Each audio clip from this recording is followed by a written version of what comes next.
Welcome, everybody, back to another episode of the Nimrod Pod. I am your embattled host, Lou Stump, alongside my brother in arms, Chet Liftkit, and our faithful producer, Joey Donati, manning the helm from the Nimrod Central Command Center. We are very excited to announce that this episode is brought to you by Primal Core. GoPrimalCore.com delivers clinically backed, maximally dosed formulas to boost free testosterone, sharpen mental clarity, and unleash peak performance. Unlock your primal edge by clicking the link in our bio and using code LOU20, that is LOU 20, to get 20% off your entire purchase. Now, we have a fast-paced news blitz lined up for you today, but before we get started, make sure you're following at the Nimrod Pod on X, Spotify, and Apple Podcasts, and at Nimrod Pod on YouTube and Instagram. Like and share this episode to start the chain reaction, and leave a comment letting us know what you think of the show. Now, let's dive in to the news. The first thing that I want to talk about today is the fact that we're going to go fight a war for Israel. We're sending boots to the ground. Boots meet ground.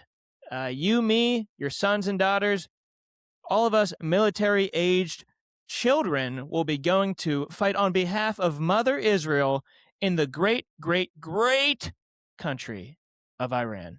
This first video here is from our beautiful, wonderful, gold-digging press secretary, Caroline Levitt, as she says that drafting American children to go fight in the war against Iran is not off the table. Let's take a listen. Mothers out there are worried that we're going to have a draft, that they're going to see their sons get in and daughters get involved in this. What do you want to say about the president's plans for troops on the ground? As we know, it's been largely an air campaign up until now.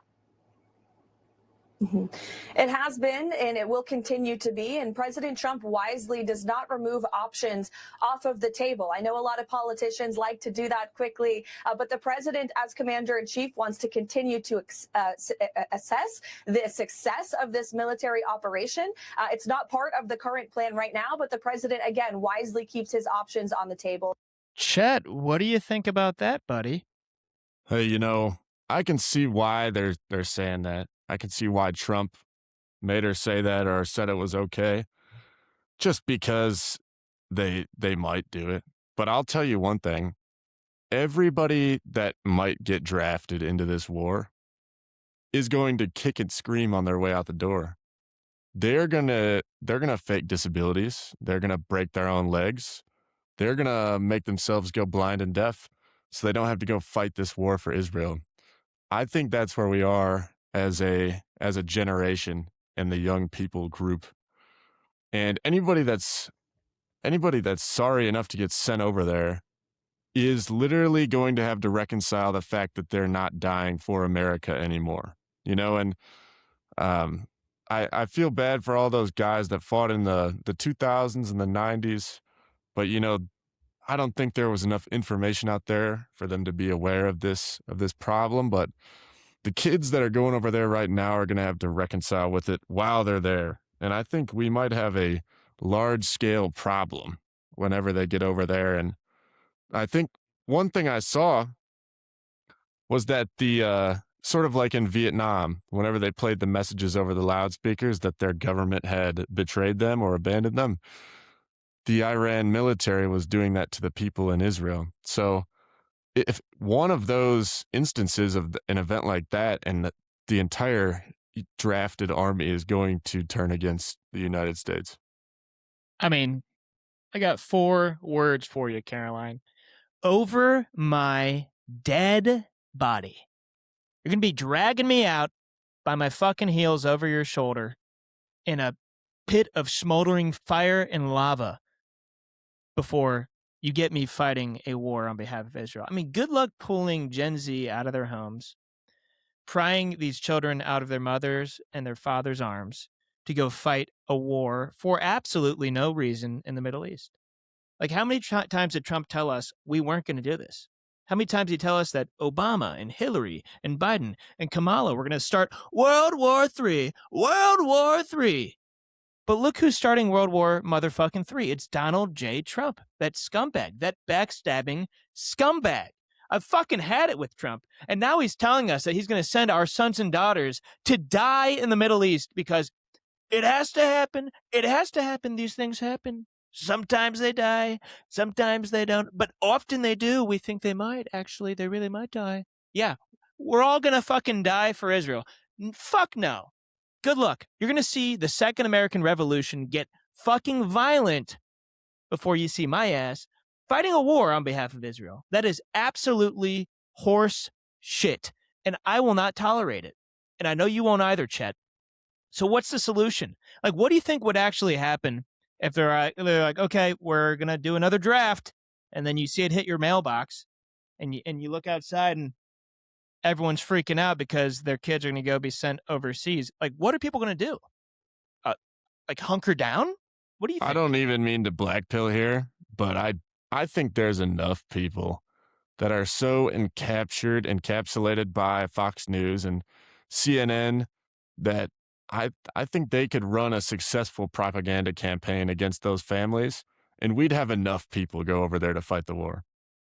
I do think that there would be a large cohort that resists it, especially as people start spreading things on Instagram and TikTok. But what just happened? We just had Zionists buy Instagram and TikTok. So they're going to shut that down too. And then I just think that the weapons are in place for a propaganda campaign to make it work for Trump if he needs to do it. And he knows that. Fair enough. Now, speaking of broken promises by Donald Trump, the oil industry has taken quite a hit. If we look at this announcement here from the Qatari government, Qatar says oil could hit $150 per barrel, with natural gas prices rising 400%. Even if the conflict with Iran were ended immediately, it would still take months to fix. If I go over to this phenomenal video from Girl Patriot on X, we will see that in Los Angeles, the price of gas is currently $8.22 per gallon. $8.22 per gallon. What the fuck? Chet, as our in-house expert on all things oil, what the fuck is going on? How do we get ourselves out of this? Is it too far to change course? I'm not aware of everything that they blew up over there. I know that there was a refinery hit in Saudi Arabia, and it's debatable on who struck the refinery. But I do know that the oil market is a very fickle thing whenever it comes to global conflict. We see prices rise, and in the oil industry, they like to keep the price between around $80 and $90 ideally, so that they're printing money and they're not squeezing at the gas pump. So the California thing is inevitable. Their gas wasn't much lower than that before this conflict started. Maybe they might have got it down to $5, maybe. But it's taxed so much out there that that's their own problem. So I think in terms of the oil industry and dropping supply because of things being destroyed in the Middle East due to a war, we could see some short-term price hikes, and that leads to global inflation because of freight cost. But I think we can weather the storm, and Trump knows that I think his number one issue is gas prices. I think his number one thing that he likes to claim credit for is gas prices. So that is a sensitivity, and I think Iran knows that, and all those Middle Eastern countries know that. They're going to use it to their advantage if we're gonna continue in this war. So we need to be very strategic about this, or we're going to see a lot of trouble in the global economy. Absolutely. I mean, Trump's whole thing is gas prices. We got cheap gas, and you know what? Like, cheap gas was the one thing that we actually had. But we've been betrayed. We've been backstabbed. And now Trump is realizing that he did not have a plan. Like, all the Gulf states are leaking to the press. Trump literally didn't have a plan for what would happen to the petroleum industry. And now we're getting hit hard with the economic downside. We see Donald Trump in this Reuters article. I'll share it with you right now. Trump announces new U.S. refinery backed by India's Reliance. If we read here, President Donald Trump on Tuesday announced the construction of a refinery on the southern U.S. border backed by India's Reliance Industries. And it turns out that his plans for this new oil refinery in Brownsville, Texas, would actually be the first new U.S. refinery built in decades. What does that tell you? Chet, as an oil expert, as a guy that's just on X all day looking up petroleum, what does it mean that he's building the first new U.S. refinery in decades? Like, do you know why this is? And do you know what the reason is for him to make this move? There's a few things that I think of when I think of the use for this refinery. One, we could always have extra capacity. We don't want to bottleneck whenever it's time to get to flowing crude, son. We want to have plenty of capacity. I also think this might be in an effort to work on that Venezuelan oil, because as a lot of people out there know, it's really heavy and it's hard to refine, and we don't have a lot of capacity for that, at least usable in the current moment. So I think that could be his angle here. It sounds like normal development to me. It doesn't seem too out of the ordinary. One thing I did like in that article is that they called it the U.S.-Israeli war against Iran, which is crazy to me that they're just coming out with that. It's almost like they admitted it last time with Marco Rubio saying it, and now they got it in a Reuters article. Like, the Patriots are in control, is all I'm going to say. Absolutely. In many ways, that is true. I want to play this quick clip from expert in precious metals, Kirk Elliott. I am an investor in Kirk Elliott Precious Metals, and he sent out this update on the Iran war. So I figured I'd let you guys see it. It's exclusive for only KEPM customers. So if he tries suing me, just know I spent good fucking money on this bullshit. Hey everybody, it's Dr. Kirk, and this is my weekly economic commentary. A couple things I want to address this week. Number one is the conflict in Iran. If this is short-lived, the price of oil will come down again, because they will reopen the Strait of Hormuz and supply chain disruptions will be gone, and in time the inflationary pressures will subside. So why is there inflationary pressures? Because of the price of oil. Because oil is used in everything is the answer, right? Everything. That and silver are the two most important commodities on earth, like I've talked about before. So when they shut down the strait, people can't get their oil. China can't get their oil. We can't get their oil. I mean, this is a problem. It's going to be very inflationary, which is why, if this lingers, the expectation is oil could hit $150 a barrel. Okay, that's more than doubling from where it is. What uses oil in its manufacturing? Like everything, right? So during times of inflation, hard tangible assets go up in price, right? So gold and silver, tangible assets, oil and gas, tangible assets, they will all go up. What if this isn't a week-long event? What if it's weeks or months or years or over a decade, like Afghanistan? We never know how long these Middle Eastern conflicts are going to last in duration. I pray that it's short, because during war, people get killed. It's not good. It's not good for anything, right? So we don't want this to drag on.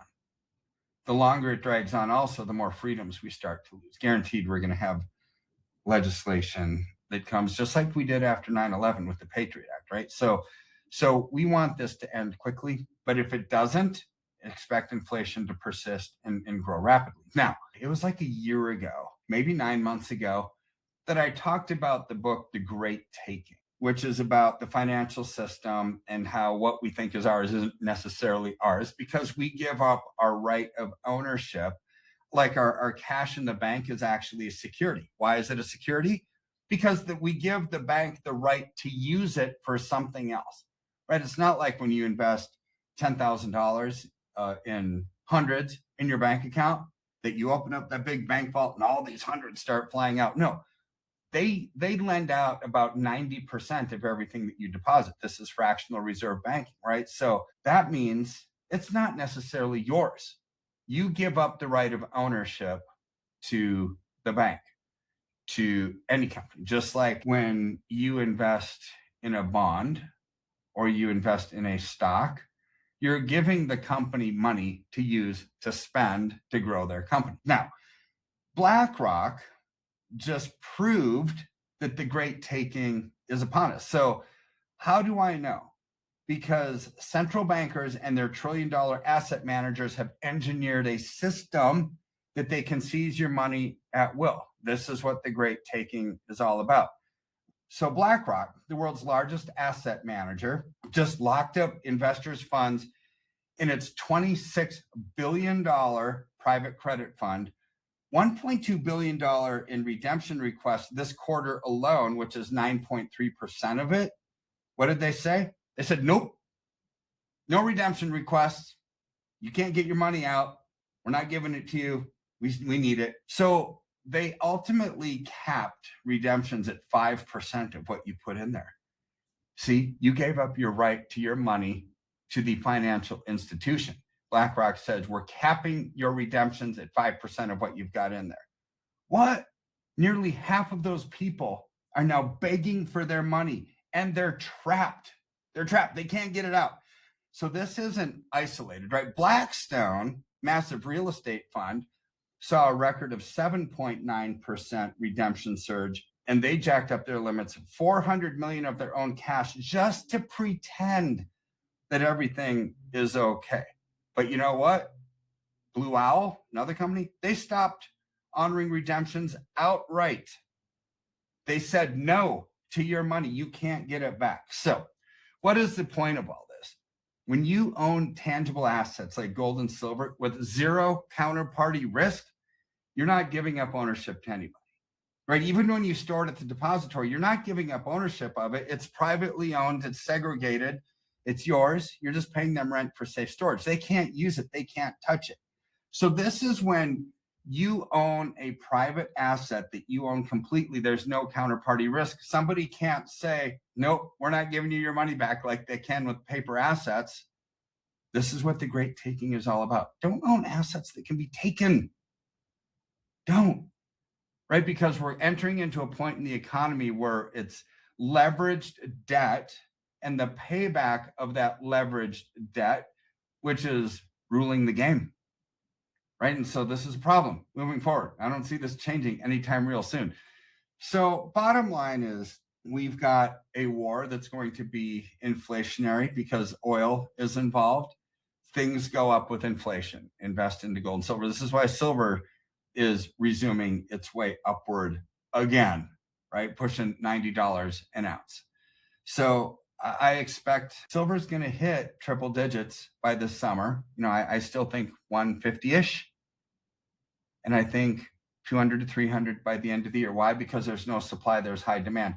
You enter in some of these black swan events, like this war in Iran, boy, this is a problem. You now start to enter in something else, a great taking concept, where paper asset managers are saying no to you using your own money and asking for it back. People are ultimately going to get the hint that our money isn't safe. See, we're at this turning point in the U.S. economy, this turning point in trust in everything that we have believed in for decades is being turned upside down. So anyways, during those time frames, tangible assets like gold and silver do really well. Call us if you... How long have I been telling you mofos to buy gold and buy silver, especially silver? Yet how many people have actually done it? Kirk said it so well. He talks about this concept of the great taking, where the system has banks that can seize your assets and freeze your money at will. Like when you give your money to the bank, you're giving up ownership. And they go take that money and give it to other people. They're not just like putting it in a storage box and waiting for you to come back and take your money. No, you're actively using your money. Like you may think you're saving it, but they are actively investing the money that you lent to them. Like the whole financial system, the whole job of an investor is to maximize the wealth of your shareholders. They're literally making money off of other people's money. That's like a great film with Danny DeVito. I think it's called Other People's Money. And BlackRock is now locking up investors' funds that try to pool the money because of the failing economic system. That Blue Owl company has outright stopped redemptions altogether. Like, that is absolutely ridiculous. And if you invest in precious metals, you do not give up ownership. If you don't know where the economy is headed, if you're very bearish on the current state of the US dollar, don't schedule a meeting with your wealth manager. Don't go invest in a fucking Korean ETF. Again, you're giving up ownership of your money, and when the entire system fails, they're not going to have your money to give to you when you want to withdraw it. Like, this is an ownership issue. This is a freedom and liberty issue. We're in the middle of an extremely inflationary war. Petroleum and silver are the two most valuable commodities in the world, and the oil industry is being thrown amok, causing incredible inflation is going to drive up the price of silver and gold. It's not too late. You heard Kirk say it. Silver is currently $86. I'm looking at the KEPM.com site right now. $86, and it is going to be triple digits conservatively by the summer. If the Strait of Hormuz stays closed for an entire month, it will double from where it is now, so it'll be 160. And conservatively, before this black swan event, this Iran war, he said $200 by the end of the year. That means it's going to be, hell, I'll say 300. If it's going to be doubled by the summer, I say 300 by the end of the year. So even if it goes up to 100 in the next week before you're able to put your money in, just do it. Just do it. Buy fucking silver. I'm cursing a lot today, guys. I'm cursing a lot, but there's a lot to curse about. Chet, I've been telling you how long to buy silver. What were your reactions to Mr. Elliott's debriefing? It seems like he's got the right idea about the war. You know, he's just laying out the facts and he's laying out the stories about the banks. I have my personal questions about silver and the financial system itself. I think for all the Nimrods out there, diversifying your portfolio and getting a little bit of precious metal in there can't hurt. You know, even if you don't want to go all in on this idea that the financial system is coming down, maybe you'll make a little bit of guap just by getting a little skin in the silver game. And so I had my consultation with KPM, and I'm talking them through what's going to happen. So my question is, for Kirk Elliott and for Lou, if we have a financial system collapse and we have bank runs and banks aren't giving your money back, everything gets shut down, why in the world would you want silver? Because I think we would want bullets instead. You'd want food and bullets. That wouldn't be a regular Tuesday where you can just go sell your silver at $300. You're going to have to trade it with other people that have guns and bullets for your life. So, Chad, I hear what you're saying, but remember, silver is used to make everything, especially electronics. Electronics doesn't just mean your iPhone and your laptop and your Bluetooth and your Oculus porn headset. No, these are also autonomous drones. These are also like highly advanced AI weaponry that is being deployed in the Middle East and in Eastern Europe right now. Like, in order to create these bullets, like, we think about bullets, we think about ammo and our handgun and our AR that we have under our bed. If we want to talk about real war, whether it be civil or international, world war, you need silver to make those weapons. And right now, if you look at the United States, we just depleted our munitions. And all those military contractors need silver to build their electronic weaponry. Who has silver? Lou Stump. Who has 2 thumbs and $10,000 worth of silver? Lou Stump. I'm going to be a fucking millionaire by the end of the year if all goes well, guys. And who's going to be laughing? Hopefully not me. Hopefully not me. Hopefully it's you guys. And hopefully I'm not in Israel kissing the wall and fighting a bunch of towel heads. Tell you what, if I became a millionaire off of silver this year, I would immediately go to the wall and thank Yeshiva for the war that turned me into a millionaire. But I digress. Yeah, Chet, obviously Kirk Elliott talked about how terrible war is. Even if you own a bunch of precious metals and you might make some money off of it, we still want it to end immediately because of the death toll and the fact that when we are in wartime, we lose our liberties. And we could head down a path where we get hit with another Patriot Act. And it just so turns out that Donald Trump's administration just released a new document that seems to be the Patriot Act 2.0. Please take us through it. Why, of course, Lou. Of course. This is a post from Natalie Morris on X. The Trump administration launches the Patriot Act 2.0. We will unveil and embarrass online espionage, destructive propaganda, and influence operations, and cultural subversion. So this is, it might even sound good to you. You know, oh yeah, well, let's get rid of that stuff. Let's get rid of that. But you always have to think about it like, who's going to decide what qualifies as cultural subversion? My definition of cultural subversion is much different than that of a 75-year-old boomer in a seat in Congress who's concerned about his checks coming in from the Zionist lobby. So they're going to use that to target people that are critical of the administration, just like they used the first Patriot Act to spy on Americans of all likes. So absolutely unacceptable. I'm not sure what sort of legislation they got passed here. I don't know if this is just an executive order. I don't know if this is just a briefing telling people what they're going to do. So disgusting. And it's funny that it happens like this. You know, we get some sort of war in the Middle East. Hopefully we don't get another event like 9/11. And then we get a surveillance doctrine to keep eyes on the American people. So, you know, I'm all good with where we can control terrorism and take care of them whenever they propose threats. The CIA already does that, and they already did that before the first Patriot Act. This is about policing you. This is about policing you on the internet. What do you think, Lou?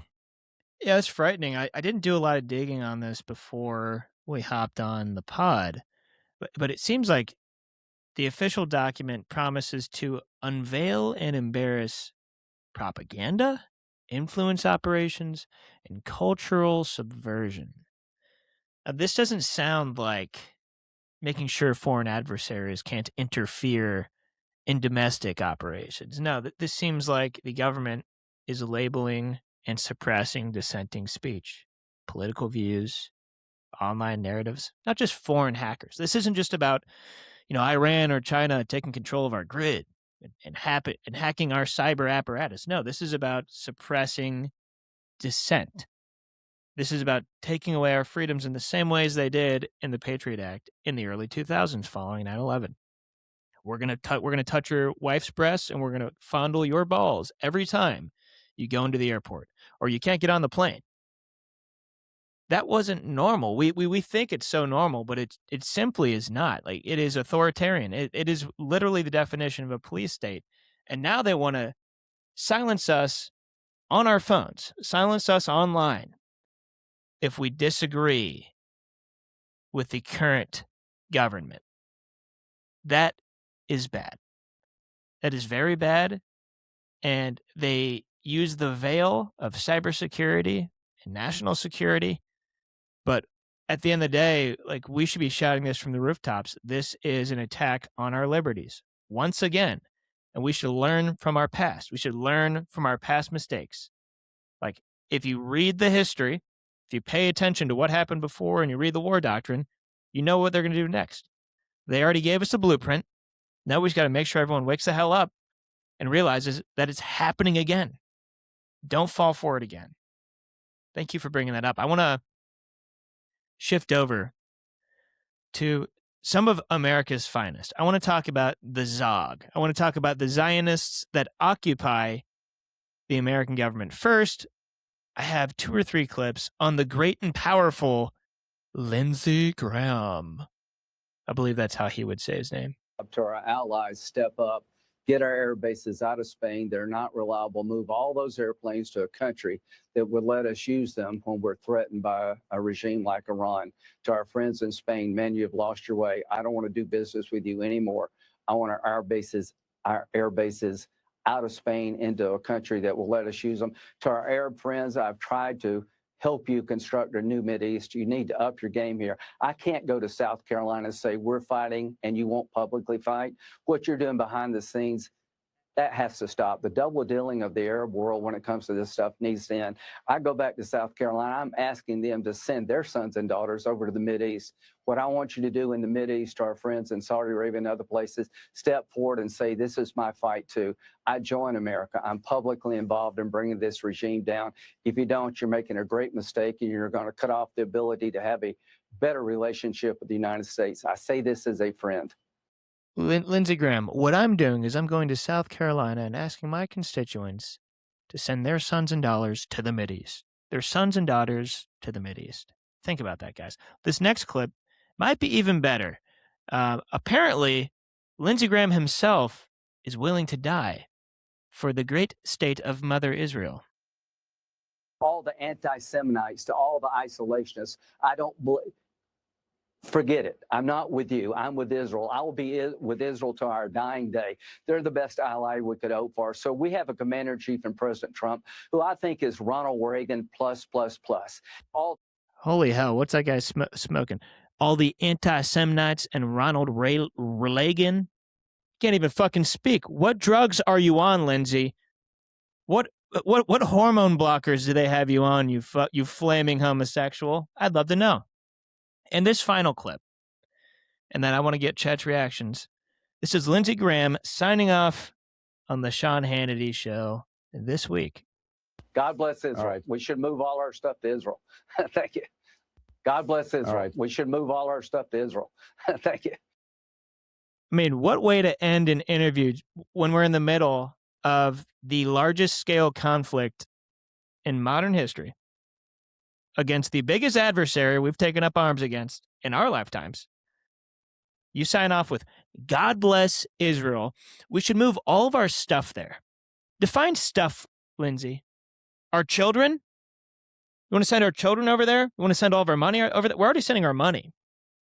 And we're sending those who are willing to volunteer to go lay down their life for Israel. So they already have our best and bravest. They already have our money. They already have our weapons. Now he wants to send us sons and daughters of America against our will, kicking and screaming to be cannon fodder for a Zionist satanic cult regime. What do you think of Lindsey Graham, Chet? I think he's speaking the language of people that are in this country that are 60 plus years old, people that have been indoctrinated by Fox News their whole life, people that got really patriotic and made country music about 9/11, people who were duped into going to war in the Middle East in the 90s and 2000s, and people who think that this is for our national security because Iran was developing weapons of mass destruction this year in 2026. Even though since literally 1998, Netanyahu has put a 3-month timer on Iran having nuclear weapons. Finally, they got their perfect goy, perfect Shabbos goy in the White House in Donald Trump. And so they're going to fight this war. So I think Lindsey Graham is just talking to his constituents. Those are the people that vote. Those are the people that have the money, which is unfortunate, but it's reality. What else do I expect from him? It's not like I expect him to turn his views around and come and support the America First sort of isolationist movement. So, I mean, I just like that he's saying it out loud. I'm actually happy that he's saying it out loud. If he was trying to hide it like a lot of these other people do, then it would be a much bigger problem. But we have enemies. We have enemies and we have traitors. And we have to get the traitors out first. We have to get the traitors out of our government. We need people that believe in the well-being of America and the American people first. We need to have people that are looking for diplomatic solutions to problems in the Middle East because, one, never been tried. Two, the other one, the war has never worked. It's just consistently destabilized the region further and further. We don't need to be policing the states over there. We don't need to go to war because Israel has an enemy over there. If we want to sell them weapons, by all means, make us some money. But the fact that he's asking the sons and daughters of South Carolina to go over there and fight in the Middle East for something that literally would never affect them if it weren't for the globalized world. Absolutely ridiculous. I just can't wait for this class of boomers to be gone from politics so we can fix this country. Well, that's a great point. It's not just a class of boomers. It's everyone in power was placed there. They were hand-selected by the pro-Israel lobby to carry out the will of Zion. And it's that simple. I wanted to show you Lindsey Graham first because he is a classic example of every Zionist in our government. Brazen, outspoken, and there's no lying, right? They are very straightforward and direct with what they want. They want blood, they want death, and they want to put Israel first over Americans. I'll tell you, the one thing Lindsey is hiding is his sexuality. Everything else, he's an open book. And the reason I say it's not just boomers, our Secretary of War, Pete Hegseth, went viral this week for saying to our steadfast partner Israel, your mission is being executed with unmatched skill and iron determination. A lot of people could say maybe he misspoke, but I'm here to prove to you that it was no accident. He knew exactly what he was doing because immediately after making this absurd statement, this video emerged from a few years ago where Hegseth declares global religious war to build the Jewish Temple Mount. There's no reason why the miracle of the reestablishment of the temple on the Temple Mount is not possible.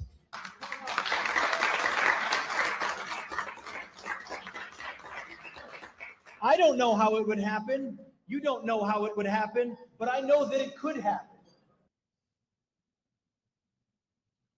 What is that? That's the Secretary of War right now overseeing the war with Iran that people fighting it are starting to say actually is about rebuilding this third temple. It's the same man. Okay, this is the point where you begin to think maybe we should have talked about this and its implications. And what are its implications? Religious war, global religious war. So the first heavily publicized move by the United States military and the Israeli military in this conflict was to kill the head of state of Iran, the 86-year-old Ayatollah Khomeini, who was replaced today by his son, who's apparently more anti-Western than he was. So I guess, strictly speaking, that wasn't very effective. But if you take 3 steps back, and no one did because everyone's busy denouncing him as Hitler and the most evil man in the world, and we're so grateful he's dead. When was the last time the United States military or the Israeli, working in conjunction with the Israeli military, killed the head of a world religion? Is that wise? Exactly. Tucker makes a great point. This is a religious war. This isn't just any ordinary conflict. Like, we've never gone out and killed the head of state of a religion for literally no reason. They didn't provoke us. We took offensive action. We threw the first punch. And we took out their ideological, spiritual leader. What does that do? That makes a whole lot of people hate us. That makes a whole lot of people not want to be our friends. We have religion for a reason. we forget about our Christian faith for a minute. Religion exists in general, and people have come up with their own theories of what's going on to explain the meaning of life, because life is hard on earth. We live in Satan's playground. Life gets tough. What should you do? You should fall back on your faith. That's the whole point of religion, is no matter how bad life gets, I know I have my faith. And we just killed a faith leader, the leader of an entire group of people, and struck at their most emotional, deep heartstrings. We're asking for retaliation, and we're getting it. These people, their whole religion is that they are willing to die. In fact, they hope they die for the honor of their religion. They want to be martyred, and we just gave them an excuse. They can't just accept us coming every 6 months and slaughtering millions of their people. Like, they are ready to die to make sure that we come out of this conflict in an unfavorable position. And that's exactly what they're starting to do now. And we have the head of our War Department outspokenly advocating for building the third temple, which is a radical, anti-Christian, might I add, Jewish thought, a radical ideology shared by Jews and Christian Zionists. In other words, Jews and other Jews pretending to be Christians. So this is a deeply spiritual war. We have commanders of our military and captains and lieutenants speaking to their men saying that Donald Trump is fighting this war on behalf of Jesus Christ, and he is ushering in the second coming of Christ. What they're doing is tying a religious meaning to this war. They're saying, we're the Christian country, they're the Islamic country, and we're going to partner with the Jews to take out the bad guys for Jesus Christ. That is not good. This doesn't end well. This doesn't minimize bloodshed. This means we are going until the last breath stops. We should be concerned, and we should stop. It is a violation of the First Amendment for the leaders of our military to be speaking in this way. And it is certainly a backstab of the American people that the current administration that we voted in is making a decision that completely goes against what their base wants. The American public did not vote for Donald Trump so that he would fight a war on behalf of Israel to usher in the Antichrist. No. We voted him in because he told us no more wars, no forever wars, no more deaths, more life. That's what this was all about. No more wars. And now we're at the point where we're about to be drafted to fight on behalf of a foreign nation because of their radical religious views. And that's very sick, twisted, and turned around. I'm going to play one more clip on this from the great Mike Huckabee, because I think this really sums up everything we've been talking about. I get asked all the time because I'm a Christian, and they say, well, why are you so supportive of the Jewish people? I said, you can be Jewish. You don't have to have anything to do with Christians, but you can't be a Christian and not understand that your entire faith is built on the foundation of Judaism. So for Christians, we look at this as an obligation, a moral debt that we must repay. And therefore, I don't understand anyone who says, I'm a Christian, but I don't really want to support the Jews. Well, how can you do that? But it is not the view of those of us who are what I would call biblical believers that accept that what the scripture says about the Jewish people. In Genesis 12, those who bless Israel will be blessed. Those who curse Israel will be cursed. It gets pretty simple. I say there's a miracle every day in this country.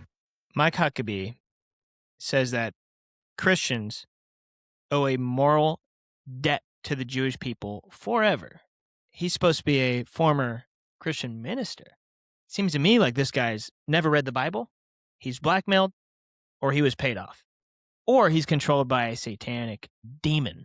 Maybe he is the Antichrist. This is not Christianity. And the fact that this guy is representing America?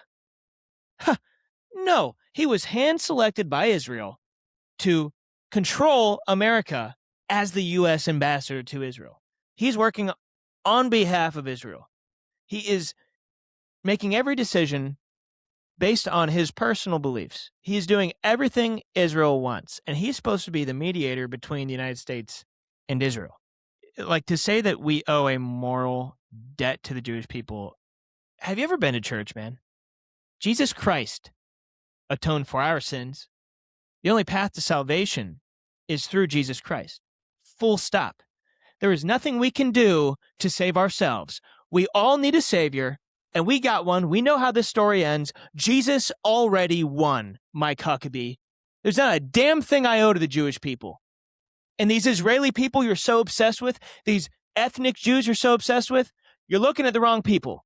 Because the folks that are Islamic and Christian in Palestine are more closely related to ethnic Jews / Abraham than any of the Ashkenazi Jews that occupy the state of Israel today. And it's funny because Israel banned genetic testing. So I guess we'll have no way of really finding out how Jewish they really are. And this brings up the conversation from last week. How would you define organized Jewry? Race or religion? Well, clearly, race means nothing, or they wouldn't be genociding all the people in Gaza and the West Bank. Clearly. Those are true Semites. The people that they're murdering, they're massacring, are Semites.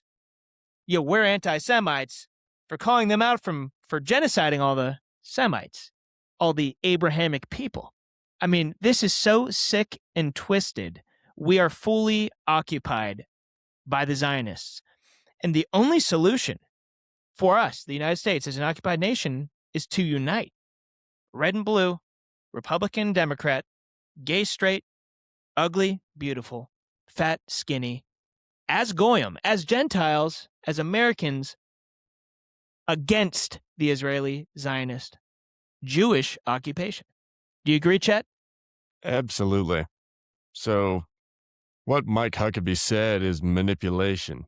He's not speaking the words of the Bible. He used a Bible verse, but it's not applicable in this modern day and age. The problem is that he said we have a moral debt which can never be lifted. And I don't understand where it says that in the Bible. That's just his opinion. So it's obviously incorrect. He's speaking through his interests, which is keep the checks coming into my pocket under the table. But it's really disappointing. One thing I find myself feeling as a Nimrod, as a young Nimrod out there, is that I can't believe we have to say this kind of stuff. I can't believe we have to sit here and do this. I can't believe I have to sit here and talk and be looked at like I'm crazy because I'm calling out the actions of these people in our government. And I say to you Nimrods out there that feel the same way, it's not your fault. They are the ones doing it. Hegseth is the one that got up and said we're going to go to war for the third temple. Hegseth said that at a press conference. Huckabee is the one that said we have an eternal moral debt to the people of modern day Israel, to the people that genocide all the Semites in the region, to the people that banned DNA testing so nobody could find out that they're not Semites. Nobody could find out that they're actually Polish, that they're Eastern European. But that's what they're doing. And there's a countless more examples. It's not that we are crazy for calling this out, which is how they want you to feel. They are crazy for doing it. Anybody with 2 eyes, 1 nose, 2 ears, and a average-sized brain in their skull that didn't eat paint chips all through their childhood and sniff glue and eat crayons knows that this is crazy and that anybody with American interests at heart would not be acting like this. And it's becoming more and more clear every single day to the people in the younger generation. I have a couple of questions about the war. So my exit might just be my algorithm, but I'm not seeing a lot of news about this war right now. I'm not seeing a lot of articles about the destruction of Iran, all the wins and all the explosions and all the people dying. You know, I saw all the initial stuff, but it's over now. And I don't watch Fox News, so maybe it's on there. I saw them playing a montage of bombs going off, which could be literally anything. But one thing I've heard is that those Israelis, Israel is getting hammered. You know, there's missiles breaking through the Iron Dome. They're getting beat up. They're Iran is sending messages to their soldiers that they're lost and it's over and they're done for. I think they're in a bad position right now. And what that means for America is grim, because we all know about the Samson option. They're not going to go out quietly. They're going to go out with a bang. And we're getting closer and closer to that. So, I mean, be on the lookout for big false flag operations. It could happen to anyone. It could happen anywhere.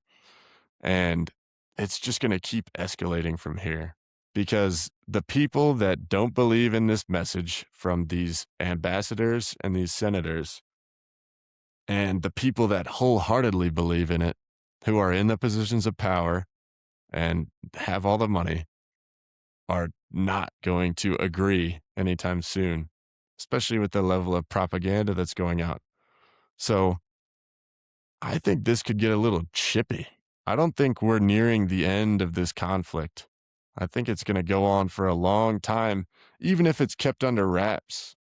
But I think Iran is putting up a fight. No, it's actually interesting that you bring that up. This past week, there was a massive manipulation of the media, and the algorithm has suppressed war coverage. So you have to actually actively seek out coverage of the war. That's why all of our favorite pundits are now starting to talk about different topics, because it's not showing up on their feed. And they don't know what to talk about, because typically, the week before, it was like, okay, I'm overwhelmed with so much information on my timeline. How do I know what's real and what's not? I listen to the most prominent pundits to see what they have to say, because they probably got this information vetted from their sources, and now they're not talking about it. So nobody really knows what to believe, and you have to be following people that are covering this war. If you want to know a couple X accounts that you need to follow to stay abreast with the latest on this conflict, Suleiman Ahmed is literally live doing a spaces all day, every single day for the past 12 days since this war broke out. There are thousands of people in his space. He has a full team working full time, going over the latest information on the conflict, repeating things, correcting things as they happen. I think if you want live updates on the war, Suleiman Ahmed is the best guy for it. Also, Dropsite News, their co-founder and one of their top writers, went on the Tim Dillon show this past weekend, and they had incredible information. They're one of the only news outlets that is working directly with the Iranian government. They're speaking directly to Iranian military leadership to get it from the horse's mouth. Like, they don't want to go through the United States. They don't want to go through Israel. They want to hear from the source what's actually going on. And guess what? Take it with a grain of salt, because they're our adversaries, but we aren't giving them any sort of media coverage. Like, we have totally blocked them from talking to our people. So now we have to figure out how to get a line of communication through them so that we can hear both sides of the story. Like, yes, we're Americans and we want America to win, but we also need to understand what's really going on. And regardless of what you think about Iran, it's not in their best interest for this war to go on forever, even if their plan is to keep going until we submit. So we should figure out what they are talking about on their side of the house, so we can make better decisions and put our politicians' feet to the fire. So, yeah, I mean, it's incredible how much the algorithm has suppressed us. I want to shift over to an interesting topic: sleeper cells. Now, the Trump administration has essentially come out and said that we need to be on alert because Iran sent encrypted messages to trigger sleeper cells all over the United States. So they've essentially given the orders, they've issued the fatwa, go commit these terror attacks. Now, these could be genuine terror attacks because these people should hate us based on the amount of blood of their loved ones that we have shed over the past 12 days. But there could also be false flags. This war is extremely unpopular in America, and Trump is starting to feel the heat. People are pissed. He's losing a ton of support, and if people aren't in favor of the war, this war is going to end a lot sooner than Israel would have liked. So what do? They stage false flags. They blame it on Iran. We already see the pre-programming. Like they had this fella in Austin wearing a Property of Allah shirt with a Iranian flag under it, who went to one of the most popular bars on 6th Street in Austin, Texas, the great capital of Texas, and chopped down a bunch of innocent people on a Saturday night or a Friday night. That's the pre-programming. They're letting you know that if there are any massive terror attacks, it's going to be Iran. Now, what is going on in the next couple of weeks? I'll tell you one thing. The Trump administration warned law enforcement in Texas that Dallas, Houston, and Austin are the most likely targets. They are the hot spots. They have a big red flag on them. One, because of the concentration of Shia Muslims. I believe it's Shia. I honestly don't know the difference between the two. Fuck them all. But yeah, we have a massive concentration of Shia Muslims here. And two, like one already happened in Austin, so they're probably going to do it again in Texas, right? What's going on in Texas that would bring a bunch of white Christians together in the same room where they could easily be massacred? One is South by Southwest in Austin, Texas. There are going to be a lot of important people there. What would I imagine an alleged Islamic terrorist would want to do? They want to inflict the most damage. That is either with the largest quantity of bodies that they're able to bring down, the number of deaths, or it's the significance of the death. They might target high-value individuals. Well, there's going to be a hell of a lot of high-value, important Hollywood types and politicians at South by Southwest. So they could kill two birds with one stone, commit a large massacre, and also take out important people. South by Southwest, I think, has the biggest target on their back. And I'm issuing a warning and giving my bold prediction. We'll play this back when it happens, inevitably soon here. I hope to God it doesn't. I hope South by Southwest takes this seriously. I hope Greg Abbott, that scumbag faggot, takes it seriously and sends in the Texas National Guard and maybe even brings back the great Doc Chambers to lock down the event, make sure nothing crazy happens.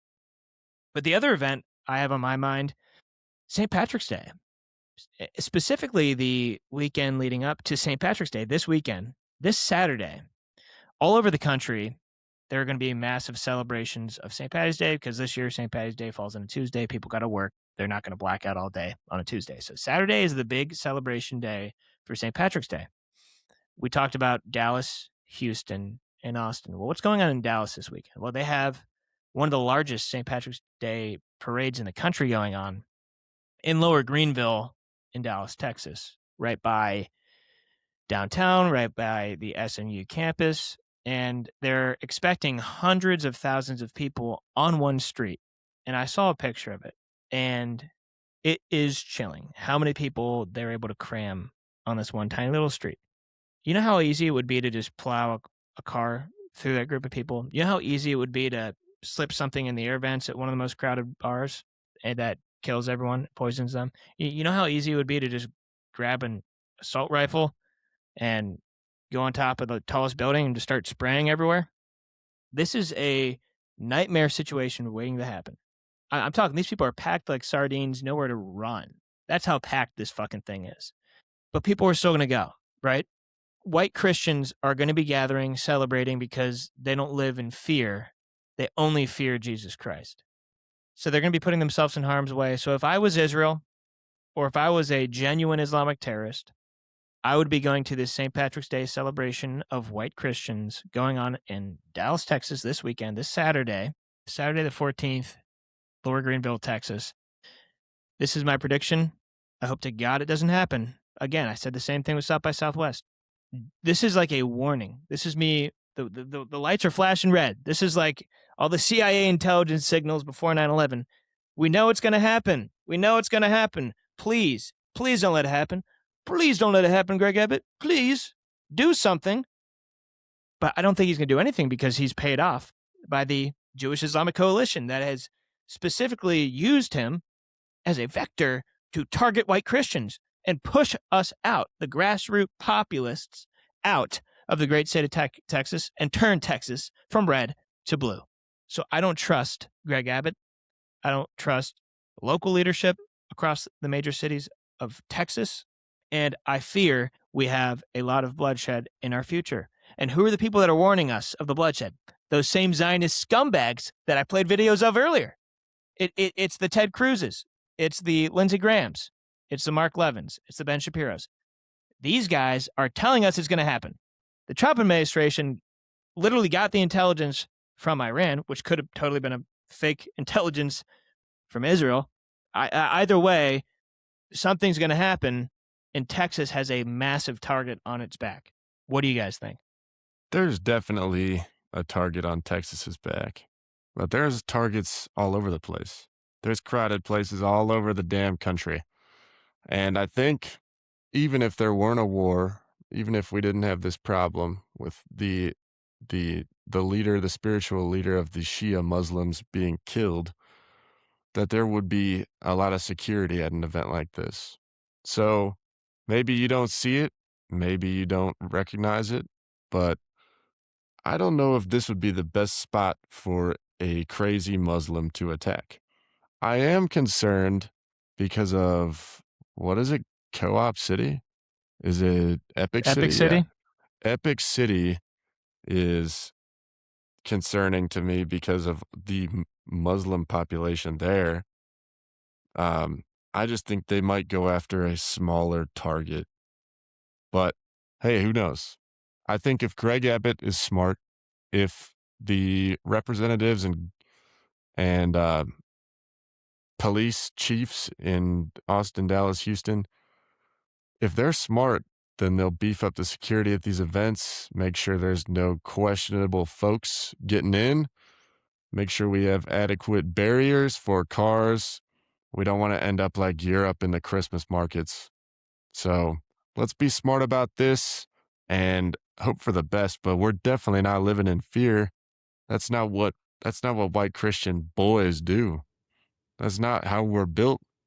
What the Nimrods out there will pray for the safety of all those that go to these celebrations. And we'll pray that one day we won't have to worry about stuff like this anymore. We're built a little differently. We're built a little differently. Us white Christians are built a little differently. We don't live in fear, but we should be extremely cautious, and we should scream from the rooftops when we think something bad is going to happen. Now, obviously, this could totally be a false flag waiting to happen, but there's plenty of reason for these people to want us dead. Like, we have footage of the missile strike on the primary school for the girls in the city of Manab, and there's a cruise missile diving right into this school. I'll flash it up really quickly. It's interesting because Israel does not have cruise missiles. Only we do.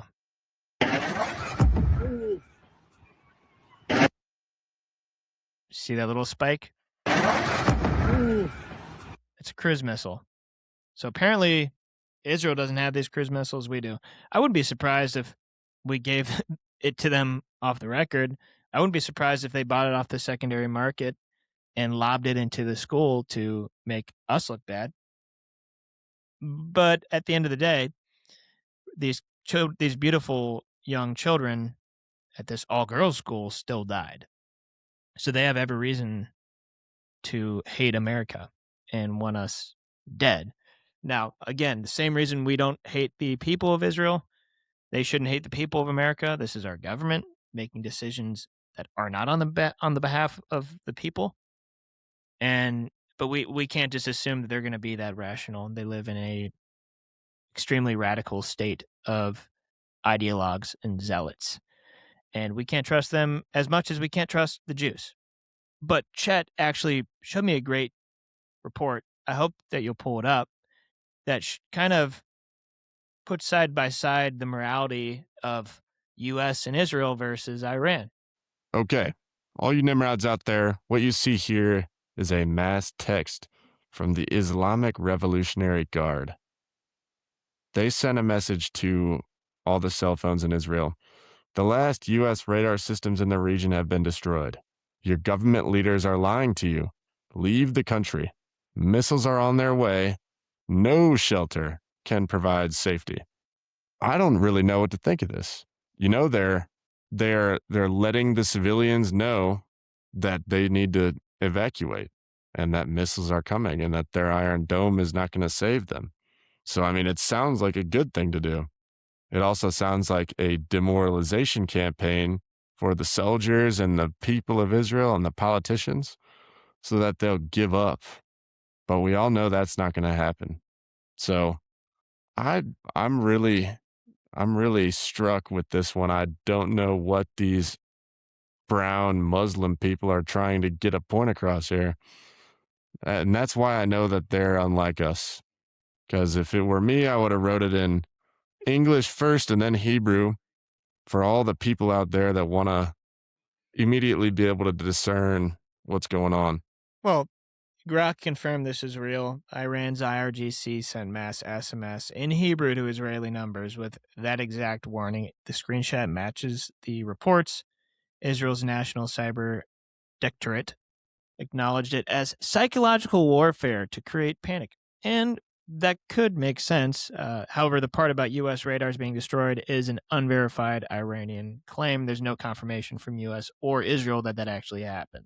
Well, I think the claim that only like 7 Americans have died is also shouldn't be trusted. Like, we really have no idea what's going on over there. We talked about it earlier. The algorithm has completely suppressed war coverage. It's impossible to tell what's real, what's not. And now, like, the Israeli cyber directorate makes a point, like, psychological warfare is a real thing, regardless of whether or not this message is psychological warfare. Social media in general right now is all doublespeak. It is all manipulation of the public, because the only way they can fund these wars is with public support. And which public does it matter the most to have the support of? It's the American public. So that's why X is a very treacherous place right now. So it was the mainstream. I mean, turn on the mainstream media. I'll actually play this clip. There's this lady on NBC. She's a transgender, Laverne Cox. She was a guest on NBC. She says, we need to stop anti-Semitism in order to protect transgenders because Jews invented transgenderism. I just want to play it because it's funny and it's retarded. And we should laugh at it, but we should also be absolutely pissed that a uniparty controls our country. And there's been a rise in anti-Semitism all over the country right now, and it's disgusting and it's horrible. People should know that one of the first things that the Nazis did, I think it was in 1933, was they burned Magnus Hirschfeld's Gender for Sexuality. Magnus Hirschfeld was studying trans people, LGBTQ people. Lily Elby, who the Danish Girl, the film The Danish Girl was about, she had her first gender-affirming procedure at Magnus Hirschfeld's clinic. The Nazis burned it down. All of this research. And there were...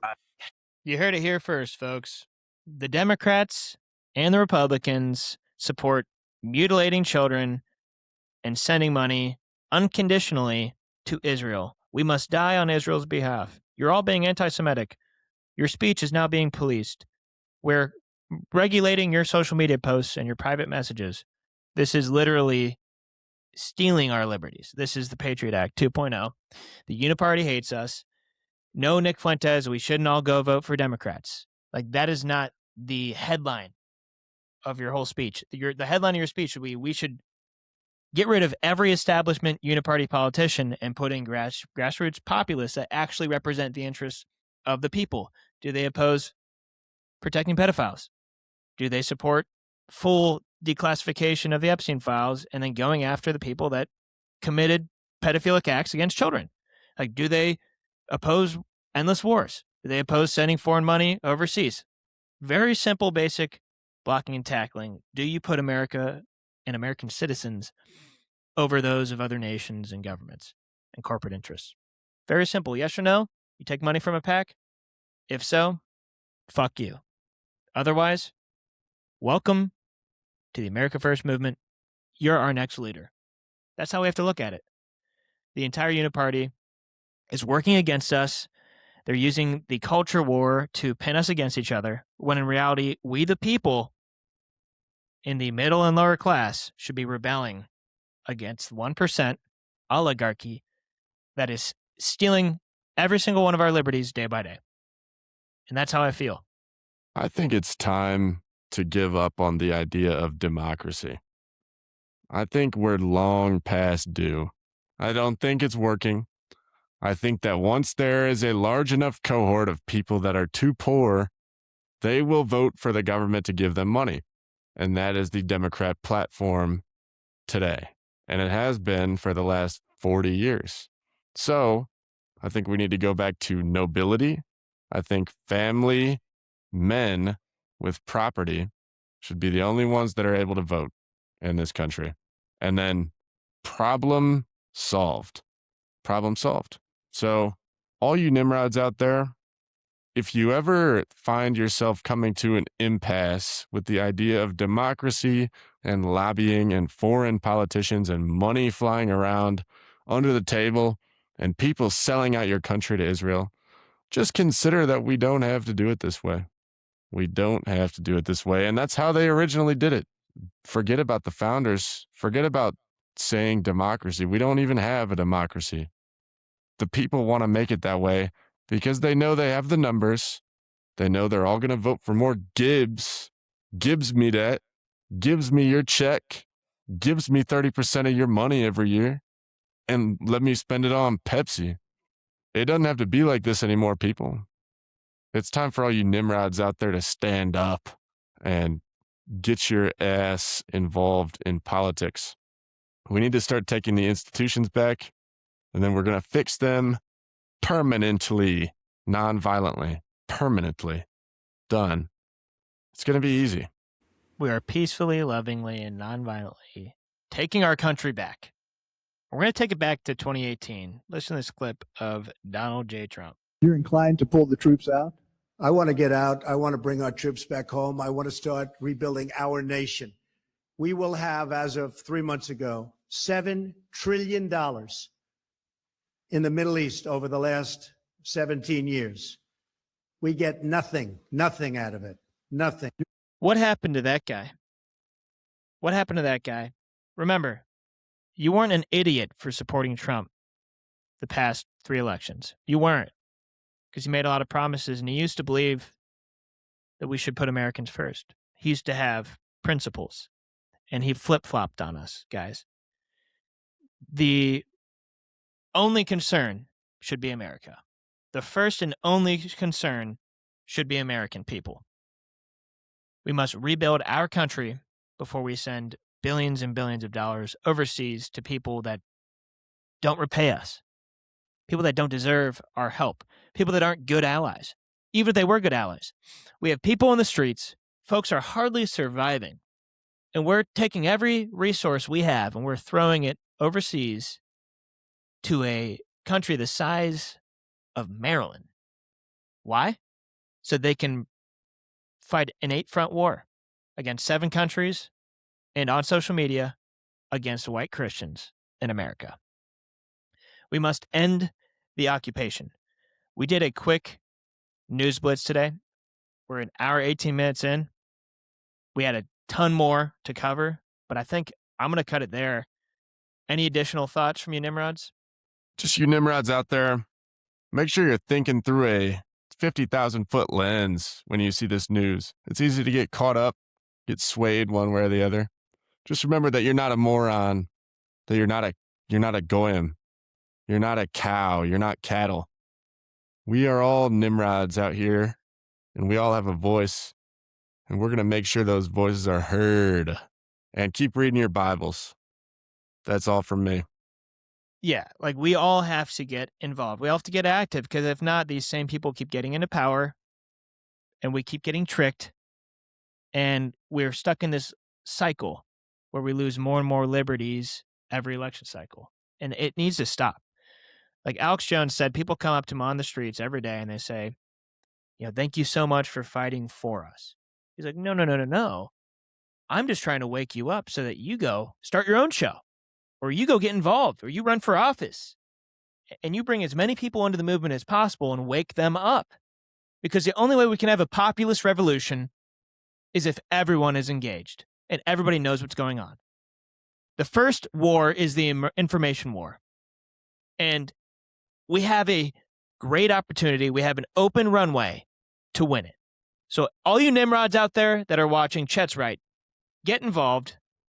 Go vote. Go volunteer for grassroots candidates. Support their campaigns. Support them on social media. You know, we operate as a pro bono social media campaign for every grassroots candidate in the country. You can do the same. You got to start somewhere, guys. Stop bending your knee to the corporate oligarchs every single day for 8 hours a day, 9 to 5, right? And start thinking about what kind of country you want to leave for your children, because it's falling away from our grasp very quickly.